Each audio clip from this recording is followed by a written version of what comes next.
Sticking with supply chains, recently there was some reports about our Arctic abilities, including the sleeping bag systems for our soldiers. Is there a plan in place to correct that so that we can operate in our Arctic environments? There is indeed. Thank you for the question. And I think, as everyone knows, those sleeping bags, that system, in fact, was procured very much as the Army had requested. Notwithstanding, there was always a plan for a second round to ensure that for temperatures even colder than those that were required for that particular set were available, and that contract is being let. I have a quick question about morale. So morale is such an important thing in the Army, and one thing that can improve morale is that every soldier has a complete kit. Does every soldier in the Army have a sleeping bag, Arctic or not?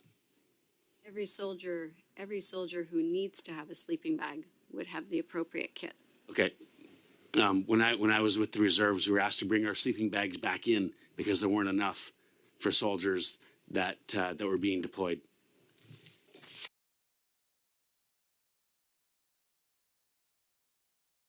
Thank you. And I'll be looking forward to talking to JDLS in London, Ontario, to talk about how this is going to hurt jobs in their plant with that motion that was just tabled. Miss or ADM Hadwin, you mentioned a website. Did you say it was disinformation.ca? I thought so. Okay, I just bought it because it was available on the GoDaddy. It's not owned. I think you guys should get it bought up real quick. Yeah. I'll get back to you with the... Yeah. So if we're going to be handling disinformation, let's make sure that the Russians or the PRC doesn't get a hold of that before too long. It's on the conservative website. Yeah. Anyway, I also want to go back to a comment by General Kelsey in response to an earlier question from Mr. Stewart.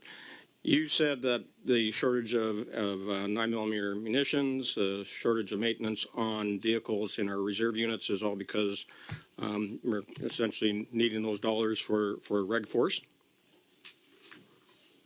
Mm-hmm. Right. Thank you. Mr. Chair, I was acknowledging poorly that the past 3 decades we have optimized the Army in this case for contribution efforts. We did such with great efficiency, such that in many cases we didn't have the people to equal our structure nor the equipment. This was a choice, and it manifested most precisely in our reserve units that we actually rely on heavily. This was to optimize our output.